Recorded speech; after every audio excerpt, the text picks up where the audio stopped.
What do you really know about money? Did they ever teach you about what money is in school? Or has most of what you think you know about money come from the propaganda media? Chances are, if you went to a government school, they never talked about one of the most important things when it comes to living and competing in America. Money. It's strange that people will spend 13 years of their life with government employees that are supposed to prepare you for life as an adult, and they never, even once, mention money.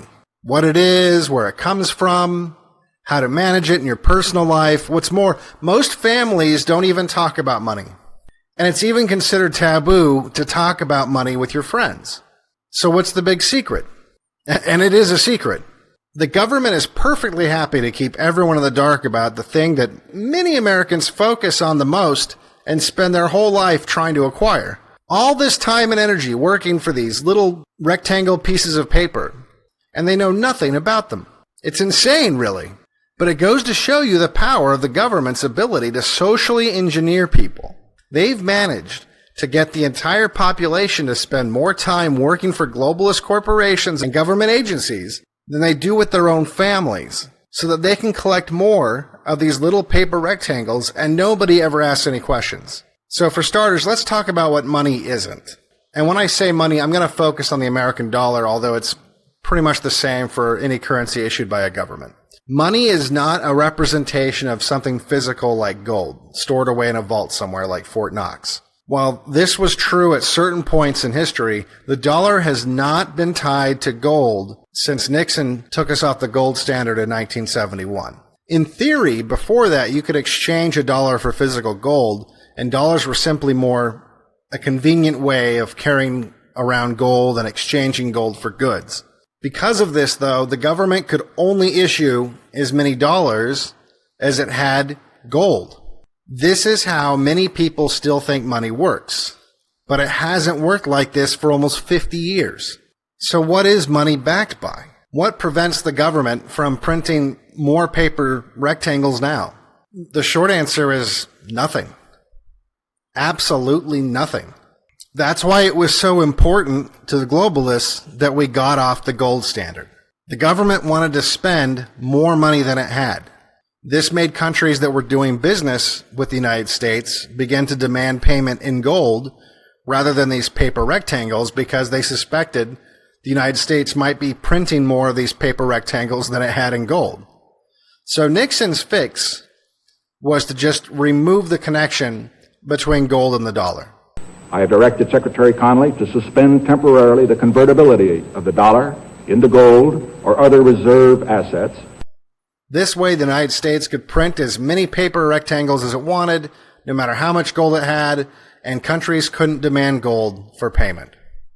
But that's not possible, you might say. Why is the dollar worth anything if it's not backed by anything? If the government can just print out as many little paper rectangles as it wants, isn't that just making money out of thin air? Well, yes and no. First of all, money has value because the government has socially engineered everyone into thinking that it has value. At least that's why it has value to the general public.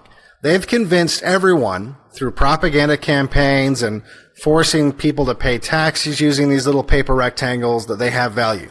And if you don't use these paper rectangles when paying for government fines or taxes, they will use violence and force against you, using people that they pay with more paper rectangles that will put you in prisons that are also paid for by paper rectangles. And they can print those indefinitely. But that trick's only going to work on the American public.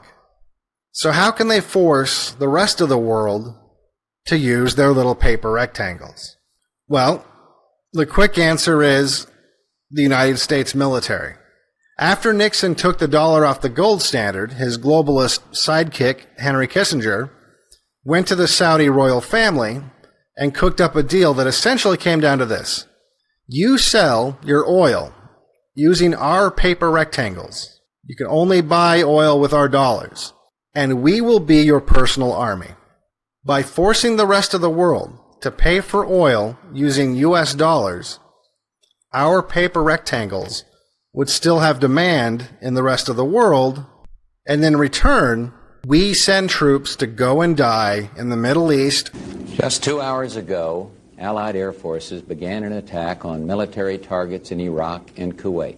Over and over and over again, I ordered our forces to launch a cruise missile attack on the Iraqi Intelligence Service's principal command and control facility in Baghdad.